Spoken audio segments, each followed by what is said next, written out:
17개까지 상승 이후에 만약에 꼬리를 달고 내려오면 16.5K 부근까지 내려오더라도 상승 추세를 이탈하지 않는 눌림이라고 영상에서 얘기를 드렸습니다. 그래서 어제 같은 경우에는 16.5K나 16.6K를 4시간 봉상으로 이탈이 나왔지만은 16.5K나 16.6K 부근 4시간 봉 마감이 되었지만은 일봉상으로 큰 그림으로 봤을 때 그 위에서 마감이 됐습니다. 그래서 이 둘 중에 16.6K 부근에서 일봉 마감이 어제 되었습니다. 네. 그래서 4시간 봉이 크게 하락을 하더라도 4시간 봉 마감이 그 밑으로 하락을 마감을 했지만은 왜 일봉 마감이 어제 제 단톡에서도 1봉 마감이 중요하다라고 말씀을 드렸는데, 처음에는 4시간 봉 마감이 16.5K에서 16.6K까지 이탈을 하고 마감이 되면 좋지 않은 추세다라고 말씀을 드렸는데, 그렇게 말씀드린 이유가 그 4시간 봉 마감이 왜 밑으로 깨지면 안 되냐는 일봉상으로 16.5K 밑으로 마감이 될 가능성이 4시간 봉 마감이 그 밑으로 마감이 되었으니까, 그게 4시간 봉상으로 깨지면 일봉상 마감을 지켜봤습니다. 그래서 일봉상으로 쪼개서 보면 4시간 봉의 작은 흐름을 읽을 수 있으니 디테일하게 설명드린 게 4시간 봉이었는데, 조금 더 쉽게 얘기 드리자면 차트를 볼 때 신뢰성이 높은 게 시간봉이 높으면 높을수록 신뢰도가 높거든요.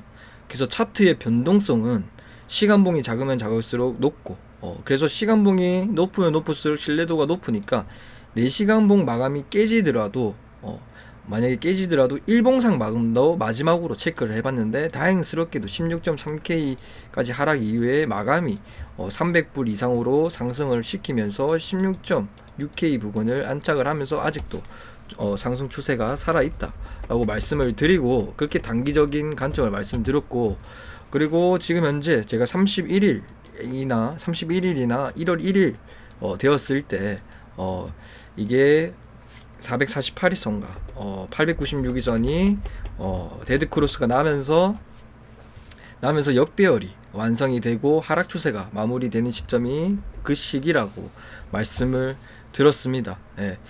이렇게 역배열이 이제 완성이 되었을 때, 과거에 제가 15년도 차트랑 비슷하다라고 얘기를 들었죠.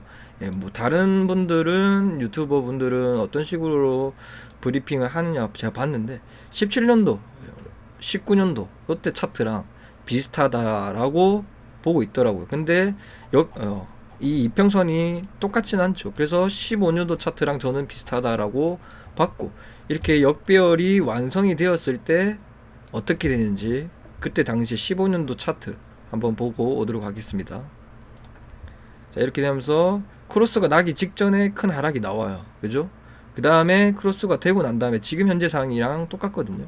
조금 한 이틀 정도 뒤지만, 자, 똑같고 그 상황부터 우상을 좀 했다. 계속 역배열이 완성이 됐다라는 거는 여기서도 크게 하락 내려오는 큰 프레임이 하락이 끝났다라는 증거입니다. 예. 역배열이 완성이 되는 순간은 큰 하락 추세가 상승 시점으로 돌입했다라는 증거입니다. 그래서 이때부터 우리가 봐야 되는 게 448일선과 가까워지죠. 이렇게 이제부터 시작이거든요. 가까워지면 이제 지금까지 제가 말씀드렸던 거는 추가적인 하락이 있냐 없냐라는 사람들이 포커스를 둬서 여기가 바닥이다라고 얘기했고, 지금은 언제 그러면 크게 상승을 하냐, 그러면 이 448선이 내려오거든요. 내려오면서 이 캔들과 가까워지면 가까워질수록 큰 반등이 나온다. 예. 가까워지니까 크게 이제는 여기서부터 하락 추세가 마무리되고 뚫고 난 다음에 이 448일선을 지지를 해줍니다. 예. 지지를 해주고 이 뚫었던 제가 이 장기 이평선을 뚫을 수 있는 거는 세력들만이 뚫을 수 있는 거거든요. 그게 1년선과 2년선과 4년선인데, 여기서부터 1년선을 한번 뚫었죠.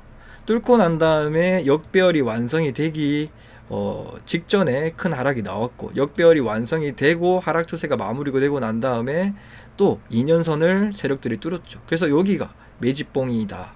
그래서 장기 이평선을 뚫을 수 있는 영역은 세력 대만을 뚫을 수 있는 영역이니까 저기가 매집봉이겠구나. 이게 떨어지더라도 역배열이 완성이 그래서 역배열이 완성이 되면서 하락 추세가 끝났구나 라고 생각을 하면서 지금 현재 차트가 비교를 하면서 그게 봤고, 실제로 지금 차트에서도 역배열이 완성이 직전에 조금 어제 같은 경우는 하락을 했고, 그 다음에 지금 이게 내려오면서 가까워질수록 상승할 거고, 네. 그래서 지금 현재는 날봉상으로 이렇게 지금 체크를 해뒀는데 111선을 두 번 터치를 했거든요.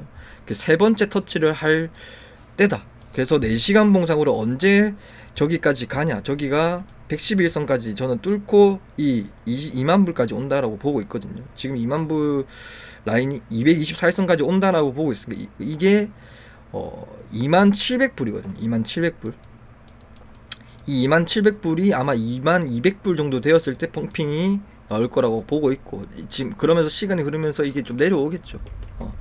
그거를 기다리고 있고, 그 전에 지금 현재 4시간 봉상으로 여기까지 가기 전에 지금은 왜 못 가냐라고 생각을 한다면, 지금 현재 111선이 여기 4시간 봉상으로 4시간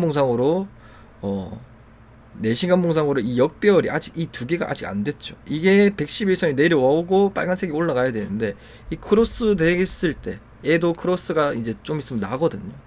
그러면서 일봉상으로 여기 세 번째 111선에서 두 번이나 저항 맞았던 라인을 세 번째 돌파를 하는 거니까, 저는 3, 4번의 기법이라고, 3번 정도 터치하면 뚫어줄 가능성이 높아졌다. 그래서 여기까지 2200불까지 보고 있고, 이 빨간 색깔이 지금 현재는 2700불이지만은 2200불 정도 이제 내려오면서 그때서야 같이 그런 타이밍과 같이 상승하지 않을까 싶습니다. 네. 그리고 거기서부터 여기서 또 놀겠죠. 위에서 놀고 얘네들이 내려오면서 큰 상승이 일어날 거고, 지금 그래서 다른 분들은 여기가 하락이 더 추가적으로 일어날 거다라고 얘기를 하겠지만은 저는 그 관점이 아니었고, 그래서 저는 여기가 바닥이라고 보고 있고, 지금 약 반등 나오겠지만은 눌림을 주면서 이 448선이 가까워지면서 크게 볼 것이다. 그게 왜냐면 좀 느리게 오는 이유가, 우리가 지금 1시간 봉이나 4시간 봉으로 30분 봉이나 보고 차트를 분석한 게 아니니까, 일봉상으로 이 캔들 하나하나가 하루하루마다 변하니까 조금 시간이 걸리지만은 내년 한 5월달쯤 되면 괜찮아질 거다. 그 이유에 대해서는 지금 미국채 금리 2년과 미국채 3년이 역전되는 순간이 금리 인하 시기였고, 지금 현재 금리는 저는 고점이다라고 생각을 하고, 이 금리가 얼마큼 이 고점에서 있고 난 다음에 하락이 됐는지, 오늘 그런 거시적 관점에 대해서도 지금 현재 지금 설명을 좀 드리도록 하겠습니다. 예. 그래서 일단은 그 전에 이 며칠 전에 나온 고용 지표부터 말씀을 드리도록 하겠습니다. 예. 이 고용 지표가 며칠 전에 나온 고용 지표입니다. 예상치보다 실업 수당이 늘어나서 긍정적으로 작용을 했죠. 굿 초이스 그런 좋은 지표면 굿 초이스 그런 좋은 지표면 좋은 증시 반등이다 라고 하지만은, 부동산이랑 고용 지표는 나쁘게 나와야 증시 시장이 좋아집니다.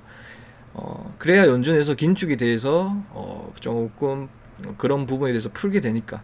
그래서 지금 22만 5천 건인데 이게 이게 실업수당이 많은 게 아니다. 그래서 25만 건은 무조건 넘어야, 30만 건은 어느 정도 그렇게 30만 건은 돼야 그렇게 된다. 그러니까 저는 이게 더 안 좋게 나올 것이다 라고 보고 있고, 비트코인도 안 좋게 나오면 상승을 한다고 했죠. 그 이유에 대해서는 짧게 얘기해 드리자면, 인플레이션이 올랐기 때문에 원자재 가격이 같이 당연하게 상승을 했겠죠. 그 원자재 가격 안에 임금이 포함이 되어 있습니다. 그래서 임금이 올랐으니까 사람들이 200만원 월급이 230만원 됐으니까 착시 효과를 불어일으키면서 일을 많이 하려고 하니까 그전에는 뭐 돈을 뿌려줘가지고 그냥 집안에서 일을 안 했겠지만은 돈을 월급이 높아졌으니까 일을 많이 하려고 하겠죠. 그러면서 고용 시장이 처음에는 좋았지만 하지만 천천히 그 사람들이 적응하다 보면 착시 효과라는 것을 알게 되고 저는 이거를 인플레이션 착시 효과다라고 예전에 영상에서 정의를 내린 적이 있습니다. 즉 인플레이션 착시 효과 때문에 고용은 잠시 늘어나지만 나중에 되면 실질적으로 체감하는 게 달라질 것이고 기업들도 직원들을 많이 해고해 갈 거니까 이게 안 좋게 나오면서 비트코인 반등도 그렇게 추려볼 수가 있다. 그리고 부동산에 대해서 한번 짧게 얘기를 드리자면 부동산은 경기가 나쁠 때 더 나빠지거든요. 계속 나빠지거든요. 그래서 부동산 사이클은 좀 늦게 나옵니다. 경기가 침체가 내년부터 올 거잖아요. 그 경기가 턴을 하더라도 조금만 버티다 턴을 하는 경우가 많아서 우리가 직전에 찾아왔던 경제 위기, 2008년도 세계 금융 위기가 왔을 때도 집값 바닥이 2011년도에 찍었거든요. 2010년도와 2011년도에 바닥을 찍었지만은 그때 당시에는 다른 증시나 이런 것들이 반등을 하고 있었지만은 집값은 좀 늦게 사이클이 왔다라고 얘기를 드리고 그래서 이번 연도를 제가 종합적으로 이 거시적 경제가 어떻게 흘러가는지에 대해서 종합으로 제가 토탈로 얘기를 드리자면 21년도, 22년도 기본적으로 돈을 많이 풀었고 이게 코로나가 터지면서 그동안 풀린 거의 절반을 재정으로 풀었으니까 돈을 얼마나 풀었겠습니까? 돈이 많았던 유동성 버블도 있었고 그 다음에 글로벌 공급망이 파괴되면서 차를 못 만들어서 중고차 가격이 튀어 올랐죠. 세 번째는 또 코로나 관련으로 풀렸는데 수요 쪽 인플레이션, 뭐 공급 쪽, 수요 쪽 다 몰아쳤는데 여기에 1월 달에 우크라이나 전쟁이 터지면서 국제 유가와 국제 곡물가까지 다 끌어오르는 수요 섹터, 공급 섹터, 돈 등등 우리가 알고 있는 인플레이션을 만드는 것들이 총집합했던 22년도 해였다라고 말씀을 드립니다. 그래서 내년에는 이런 고물가를 잡으려면 하나하나 걷어내야 된다고 생각하는데 그래서 저는 맨 처음에 크게 틀을 두 개 얘기를 드렸죠. 첫째는 중국의 제로 코로나 이게 빨리 없어질 것이고 지금 위드 코로나로 변경이 됐고 일단 이거는 해결이 됐고 그 다음에 우크라이나 러시아 전쟁 겨울이 끝나기 전에 저는 이게 끝나면서 이런 고물가들이 지금 현재 내년부터는 하나하나씩 다 나올 차례다라고 보고 있습니다. 그래서 제가 일단은 오늘 제일 하고 싶은 얘기가 금리 우리가 언제 금리 인하를 하냐, 그죠? 그래서 금리 인하 시기는 좀 빠를 것이다. 원래는 6개월. 금리가 저는 지금 고점이라고 찍었다라고 보고 있거든요. 예, 금리가 고점이다라고 말하고 있는데 그 이유에 대해서 한번 얘기를 드리자면 9월 달에 이제 연준에서 점도표를 찍습니다. 예, 우리가 금리를 어디까지 올리겠느냐. 이게 4점 몇 %였는데 거기서 지금 연준이 11월 달인가 그때 말이 나왔었죠. 조금 더 우리가 생각했던 것보다 올릴 수가 있다. 그 말이 무슨 말이냐면 힌트죠. 이미 금리가 고점이다. 그죠? 그러면서 실제로 12월 달에 금리가 0. 뭐 이번에 좀 낮게 올렸었죠. 0.5%였나요? 0.5% 올리면서 점점점 이제 이 고점에서 내년에는 2월 달에 또 FOMC가 있는데 0.25% 그렇게 하면서 얼마까지 고점에서 얼만큼 과거에 머물렀냐면 최소 이거를 보여드리고 같이 보여드릴게요. 최소 2개월 그리고 최대 15개월이 걸렸습니다. 그렇지만 저는 이 15개월의 데이터를 봤는데 이렇게 15개월까지는 안 갈 거다라고 생각을 합니다. 예. 그 이유에 대해서는 중국이라는 전 세계의 이때는 성장의 엔진이었거든요. 원자재와 성장과 설비를 투자했던 중국이라는 나라가 있었기 때문에 이 미국에서 금리 고점을 오랜 기간 유지를 했던 이유라고 생각하고 지금은 다르다라고 보고 있고, 그래서 그렇게 오래 유지하지 못할 거고, 그리고 금리를 우리가 인상을 하는 이유가 뭐예요? 인플레이션을 잡기 위해서잖아요. 저는 우크라이나 러시아 전쟁이 겨울 때 끝날 거고, 이미 그 전에 지금 제로 코로나, 중국에서도 원래는 제로 코로나 정책에 대해서 바꾸지 않을 거다라고 11월 달에 얘기했는데, 한 달 만에 위드 코로나라고 얘기를 하고 있고, 코로나19를 폐렴이라고 부르지 않을 것이다 라고 그렇게 좀 완화적이 되면서, 치료제 가격도 44만 원을 4만 원대로 낮추는 중국발 코인이 온다고 제가 저번 영상에서 말씀을 드렸죠. 그래서 그렇게 올해는 아닐 거고, 길어봤자 저는 내년 5월 달이라 보고 있거든요. 그래서 이 기준금리 고점이 5개월 정도, 길어봤자 5개월 정도 유지를 할 거고, 떨어질 것이다. 떨어지면서 금리를 인하하게 되면 경기 침체가 오거든요. 그 경기 침체에서 이제 역사적으로 경기 침체가 가까워졌을 때 증시는 미미한 핏봇 랠리를 보이고 뭐 살짝 하락을 했지만, 지금까지는 했지만은, 연준이 이번에 금리를 만약에 그때 곧 인상을 마치고 인하를 시작할 때는 경기 침체에 빠질 거거든요. 그래서 스태그플레이션의 경기 침체에 포커스를 두지 말고 인플레이션에 포커스를 맞춰야 된다라고 제가 제 유튜브 첫 영상이 스태그플레이션에 관한 내용이었습니다. 거기에 대해서 비트코인이 대상승장이 나올 것이다. 그래서 그 이유는 내 월급은 안 오르고 물가지수가 높아지니까, 이제서는 계속된 인플레이션 상승의 해칭 차원으로, 즉 인플레이션이 계속 오르니까 통화 가치가 떨어지니까 지금 이제 막 달러가 떨어지기 시작됐죠. 그러면서 실물자산, 부동산, 금, 뭐 비트코인이 대상승할 거고, 부동산 아까 얘기를 했던 이유도 부동산은 제일 늦게 사이클이 오니까 그 부분에 대해서 설명을 드렸습니다. 그래서 옛날 이제 경기 침체가 내년에 오면 스태그플레이션 때 금은 얼만큼 상승했냐라고 보면, 금은 11배 정도가 70년도에서 80년도에 큰 상승을, 이런 식으로 11배가 상승을 했고, 내년에 스태그플레이션을 처음 맞이하는 비트코인은 과연 어떻게 될 것인가? 디지털 금이라고 불리는 비트코인 가격은, 그죠? 그래서 지금 아마 고점을 찍은 것으로 보이고, 그래서 오늘 제일 하고 싶은 얘기가, 제가 21년도에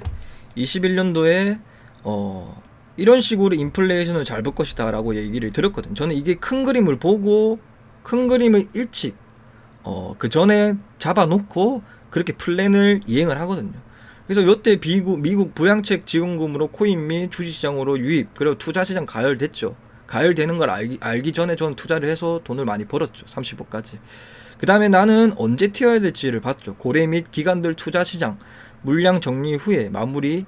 이때가 언제냐면, 제가 눈치를 챘던 게, 이 코로나 때문에 올랐으니까 당연하게 이 코로나가 없어지려면 백신일까요? 백신은 아니고 치료제 소식이었어요. 치료제 소식이 언제 나오는지를 확인을 했죠. 11월 달이었습니다. 그 치료제 소식가 나오고 난 다음에 11월 달에 제가 주가가 고점인 이유가 또 하나 근거가 얘기를 했죠. 대주주가 자사주를 팔 때, 그때 대주주들이 테슬라나 카카오들이 이더리움 재단들도 고점에서 물량을 팔더라고. 그러면서 달러가 이제 투자시장 가열됐으니까 비트코인이 폭락을 하니까 달러가 자동 소각될 것이다. 그래서 인플레이션 해결 방안, 연준의 큰 그림, 세상 공짜가 없다. 우리가 뭐 공짜폰 하는데 세상 공짜 없는 거 다 알잖아요. 그죠? 이렇게까지만 생각을 했었는데, 이번 연도에 이렇게만 되면 경기 침체, 내년에는 골이 깊어졌을 거예요. 그죠? 그렇게 많은 달러를 소각을 못했으니까, 뭐 50%나 뭐 그런 식으로. 그런데 아예 FTX 사태, 루나코인 사태, 이런 것들이 터지면서 루나코인 같은 경우는 미국에 뿌려둔 돈과 맞먹는 수준으로 날라갔거든요. 300달러 30만원 되는 코인이 영원으로 갔으니까. 시가총액 3위 4위 했던 애가 나락을 갔으니까. 저는 인플레이션이 그렇게 해서 해결이 됐을 거고, 뿌려둔 돈이 많기 때문에 인플레이션이 나왔다고 생각하거든요. 그래서 얘네들이 내년에는, 23년도에는 제가 감히 예상을 드리지만은 남들은 경기 부양책이 안 나올 것이다 라고 보고 있지만, 저는 이 인플레이션이 우크라이나 러시아 전쟁이 제일 크다라고 보고 있거든요. 우크라이나 러시아 전쟁이 끝나면 이런 인플레이션들이 모든 게 다 잡히는 순간이거든요. 제일 큰 게. 그래서 그 인플레이션을 잡혔으니까 경기 침체가 왔잖아요. 경기 침체에 왔으니까 이제 기업들에게 돈을 부양을 하지 않을까. 그래서 유동성 공급장이 빠르면 어쩌면 23년도 가을 때쯤이나 5월 달쯤에 본격적으로 보일 것이다. 거기에 내가 생각하는 아까 처음에 말씀드렸다시피 비트코인도 어찌 보면 시기가 비슷하다라는 시기고, 그리고 지금 현재 금리를 인하할 시기를 고점에서 뭐 길어봤자 5개월이라고 했죠. 그래서 금리가 인하하기 전에 나오는 형태가 있습니다. 그게 어떤 형태냐면 이겁니다. 2년 금리와 3개월 금리가 역전되면 기준금리 인상은 멈춘다. 이게 무슨 말이냐면 2년 금리가 지금 기준금리보다 더 높아질 수가 없거든요. 근데 지금 이게 역전이 됐거든요. 예. 역전이 되면서 이제 역전이 되면 기준금리가 인상이 멈춘다는 건데 지금 현재 역전이 되었습니다. 예. 실제로 지금 피봇 약간 느낌이 왔고 12월 이제 2월 달에 아마 0.25%가 나오면 이미 고점을 찍은 겁니다. 이제 그 고점에서 얼만큼 유지되느냐에 대해서 아까 얘기했다시피 길어봤자 3개월, 5개월이고 그만큼 풀어준 돈을 저는 충분하게 연준에서는 소각을 했다라고 이 시장에서 보고 있거든요. 예. 그래서 이 부분에 대해서 얘기를 드리자면 보통은 뭐 6개월을 넘기지 않고 기준금리 고점에서 15개월까지 했지만은 15개월까지는 안 갈 거라고 보고 있고, 그래서 이거를 보면 2년물 금리와 기준금리 격차를 보면 2년물 금리와 3개월 금리의 격차가 비슷하거든요. 회색이 이제 금리가 역전이 되었어요. 2년물이 기존 금리보다 낮다. 역전되면서 기준금리를 인상하는 사례가 이때까지 없었거든요. 예. 지금 역전이 되었으니까 어쩌면 미래를 얘기해 주는 거죠. 미래를 알면 얼마나 좋습니까? 일단은 금리 인하가 지금 시작이 되었고 그 고점에서 얼만큼 있다가 떨어질지에 대해서는 좀 이런 부분에 대해서 조금 빨리 나올 것이다. 제가 보수적으로 5개월이라고 얘기했지만 더 빠를 수가 있습니다. 예, 내년 3월, 5월 이렇게 더 빠르게 볼 수가 있습니다. 그래서 바로 이런 스프레이드 금리 차가 뭐 진도준 드라마에서 재벌집 그런 것처럼 진도준급 미래 예측을 하는 거죠. 그래서 여러분들이 지금 파월의 말처럼 24년도에나 금리를 인하를 할 수도 있다라고 얘기를 했지만은 이 파월을 믿으면 안 됩니다. 예, 파월이 21년도에 뭐라고 얘기했냐면 23년도까지 금리를 동결할 거라고 얘기했거든요. 제로 금리를. 근데 지금 말이 바뀌었죠. 또 말이 바뀔 수가 있다는 얘기예요. 그 예시를 하나 더 들자면 미국에 있는 주요 IB들도 내년에도 금리를 인상할 거다라고 생각을 하고 있습니다. 우리 여기 제 영상을 보시는 분들도 있겠죠. 그래서 외국계 IB들이 미국 주식을 나쁘게 보고 있죠. 하지만 저는 그게 현재 상황에 앵커링된 상황이라고 생각하고 있습니다. 우리의 예상과는 벗어나는 현실이 올 것이고 우리 남들이 다 생각하는 예상을 그 벗어나는 생각을 했을 때 거기서 돈을 남들과 다른 큰 돈을 번다라고 생각을 하거든요. 예. 그래서 저도 이때 당시에 11월 달이죠. 이게 제가 3월 18일에 적은 건데 저도 이 계획을 이렇게 했지만은 실행하기가 어려운 거죠. 제가 제일 잘했다고 생각하는 건 이렇게 계획을 잡아놓고 실행을 했다라는 거는 정말 잘했다고 생각합니다. 이게 11월 26일이거든요. 예. 그러면서 이런 글을 적고 코인판을 떠내게 되죠. 잠시. 그러고 난 다음에 4월달쯤에 저 역배열 구간을 기다리면서 1년 동안 기다려온 자리입니다. 이 자리가. 어쨌든 그렇게 생각을 하고 있습니다. 그래서 금리가 2년 금리와 3개월 금리가 역전이 되면 기준금리 인상은 멈춘다. 이제 얼마 남지 않았다고. 차트 관점에서나 미래 관점에서나. 저는 한 가지 얘기 드릴게요. 차트 관점 50%, 미래 관점 50%. 거기에 대해서 거기에 대해서 해답이 나오면 거기에 맞는 포지션을 들어갑니다. 차트 관점 역배열 완성. 나머지 미래관점 그렇게 그래야 매수세가 나오는 거거든요. 미래관점이 정해지고 개미들이 매수세가 들어오니까 결국에는 큰 돈들이 들어와야 어그로가 끌려야 펌핑이 되니까 미래관점도 더 중요하게 봤다 라는 얘기고, 어쨌든 뭐 그런 식으로 생각했으면 좋겠고, 그래서 이거를 금리가 고점일 때, 연준금리가 고점일 때 비트코인 가격이 이때 크게 이랬었죠. 이때도 데드크로스가 났을 때 2년과 3개월이 데드크로스가 났을 때 주가는 언제나 바닥이었다. 요때도 언제나 바닥이었다.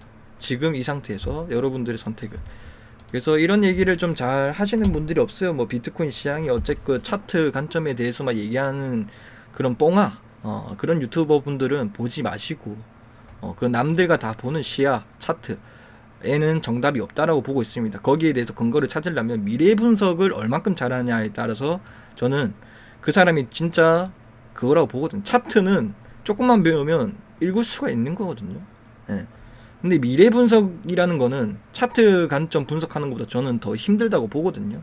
이렇게 정보를 찾는 것도 아주 힘든 일이고. 예. 그러면서 여기서도 한번 나와요. 18개월 후 3개월 선도금리와 현 3개월물 간 금리 차는 FF 금리 인상이 이미 끝났음을 암시한다. 우리가 서 있는 바로 이곳 금리, 그 중에서도 수익률을 곡선은 과거에도 그랬고 앞으로도 드라마 재벌집 막내 아들 못지않은 예측력을 보여줄 것이고, 수익률 곡선은 연준의 금리 인상이 멈춰야 하거나 이미 멈추었음을 시사하고 있다라고 몇몇 똑똑한 저와 똑같은 입장을 내고 있는 전문가들도 있다. 제가 비록 나이가 27살에 30억을 벌었지만은 이런 전문가들도 이렇게 나랑 똑같은 생각을 하고 있다는 거에 대해서도 저도 이 미래의 관점에 대해서 어느 정도 그분들과 똑똑한 전문지식을 가지고 계신 분들과 저랑 이런 의견이 비슷하다라는 관점을 있으니까 저도 제 자신이 조금 자랑스럽기도 하고, 그래서 어쨌든 그렇고, 그리고 24년도에 이제 반감기가 시작되는데, 예, 지금 6개 채굴이 나왔는데 24년도에는 3개. 반감기 이전에 23년도에 항상 올랐거든. 반감기 이전에 상승장이 나왔고 반감기가 되었을 때는 약 조정을 맞게 되고, 쉽게 얘기하면 반감기가 시작되기 1년 전에 기대감으로 오르고, 반감기가 시작되면 다시 눌림을 주고, 그 다음에 반감기가 끝나고 난 다음에 대시세가 항상 나오거든요. 이런 플랜으로 가야 되지 않을까 싶습니다. 네. 어쨌든 오늘 브리핑 영상 여기까지 하도록 하겠습니다. 시청해 주셔서 감사합니다.